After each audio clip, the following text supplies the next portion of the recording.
quickly. The Nijmegen man flies. He's determined. Marcelino is blocked, gets the break, and oh, the cheeky.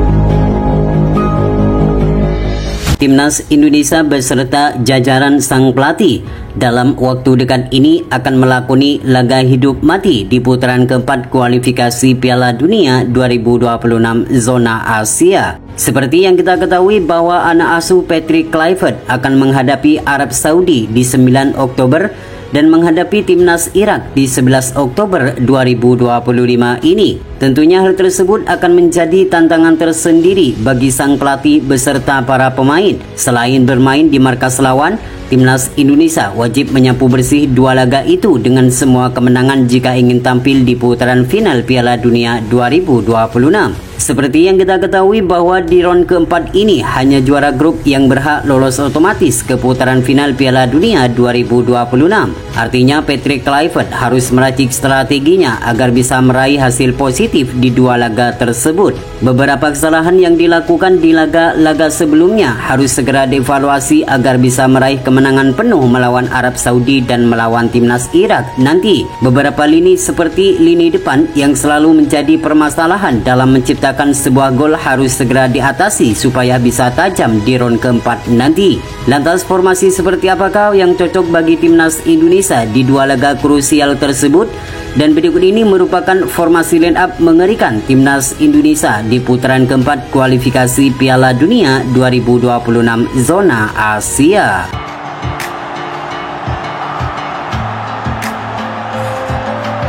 Melawan Arab Saudi dan melawan timnas Irak yang kita ketahui mempunyai fisik yang kuat serta mempunyai kecepatan dalam melakukan serangan, formasi 3-4-3 sangatlah cocok bagi Patrick Kluivert dan Alex Pastoor dengan Martin Paes sebagai penjaga gawang utama bagi skuad Merah Putih.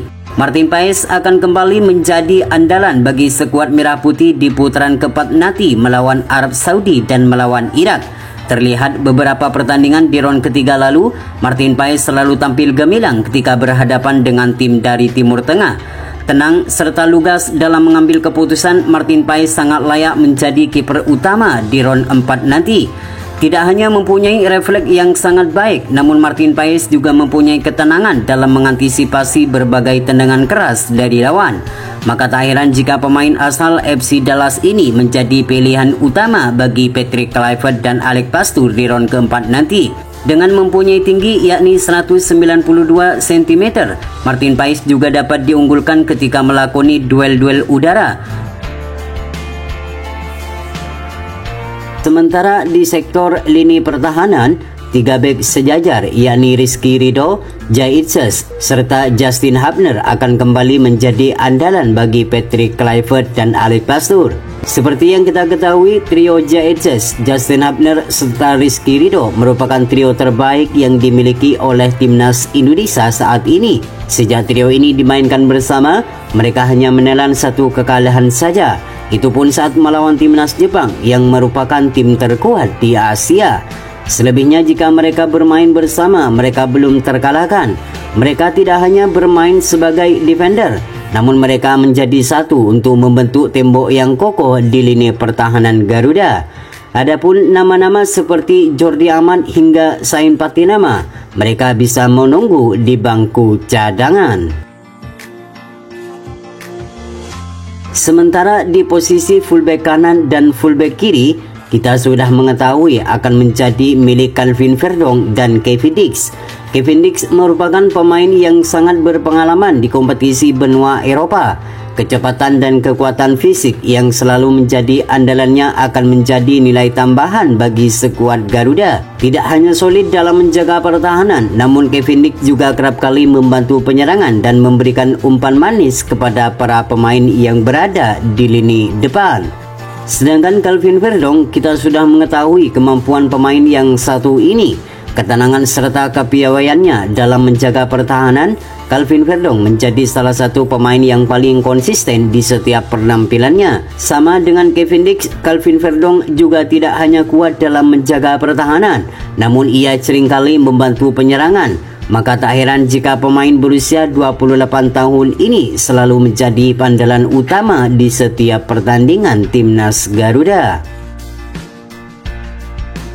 Sementara di sektor lini tengah, dua nama yakni Joy Pelopesi dan Tom Haye akan kembali menjadi andalan bagi Patrick Kluivert dan Alex Pastoor. Tom Haye akan menjadi kreator serangan dan memberikan umpan manis kepada pemain yang berada di lini depan. Sedangkan Joy Pelopesi akan menjegal para pemain sebelum masuk ke pertahanan timnas Garuda. Selain dua pemain tersebut, Patrick Kluivert masih mempunyai beberapa pemain seperti Ricky Kambuaya, Nathan Joaon, hingga Mark Locke yang siap menunggu di bangku cadangan. Sedangkan di posisi penyerang akan mengkombinasikan tiga pemain andalan, yakni Emiliano Jonathan sebagai winger kanan, sedangkan Ragnar Oratmangun akan menjadi andalan sebagai winger kiri. Ragnar Oratmangun akan kembali menjadi andalan setelah sempat absen di beberapa pertandingan bersama skuad Garuda. Kita sudah mengetahui pemain ini mempunyai kecepatan dan kelincahan sebagai senjata utama di sisi kiri penyerangan. Ia kerap melakukan tusukan langsung ke jantung pertahanan lawan yang membuat bek lawan harus ekstra keras dalam melakukan hadangan. Selain itu, Ragnar juga kerap turun membantu pertahanan sehingga sulit ditebak untuk memvariasi permainan ketika melakukan serangan.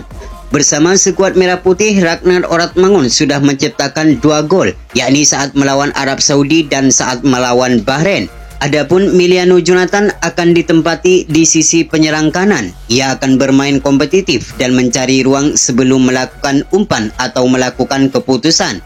Selain itu, Emiliano Jonathan juga dikenal mempunyai finishing yang akurat meski berposisi sebagai winger. Aksinya di 2 laga debutnya saat melawan China Taipei dan melawan Lebanon membuktikan Emiliano mempunyai kualitas permainan yang sangat baik. Tidak hanya itu saja, Emiliano Jonathan dinilai mempunyai permainan yang mirip dengan legenda Belanda yaitu Arjen Robben. Membawa bola dan tusukan lalu melakukan tendangan yang 85% berbuah gol. Adapun di posisi ujung tombak akan diisi oleh Romini. Sempat absen karena mengalami cedera dan diragukan bakal tampil di putaran keempat melawan Arab Saudi dan melawan timnas Irak. Oleh Romini dipastikan akan menjadi andalan di lini depan setelah namanya masuk dalam daftar 28 pemain yang dipanggil oleh pelatih Patrick Kluivert. Sebagai ujung tombak, oleh Romini menjadi tumpuan utama dalam menciptakan sebuah gol. Ia memiliki predator dan selalu berada di posisi yang tepat untuk menyambar peluang. Kekuatan fisik dan kecerdasan dalam mencari ruang sangat sulit untuk dijaga oleh para pemain lawan. Selain itu, pemain asal Oxford United ini mempunyai ketenangan serta kepiawaian saat berhadapan dengan kiper lawan. Saat ini oleh Romini sudah melesakkan 3 gol bagi skuad Merah Putih. Kembalinya oleh Romini ini diharapkan menjadi solusi bagi lini depan Garuda yang kita ketahui tampil tumpul saat melakoni uji coba saat melawan Lebanon beberapa waktu lalu. Itulah prediksi formasi line up timnas Indonesia senior di putaran keempat kualifikasi Piala Dunia 2026 zona Asia.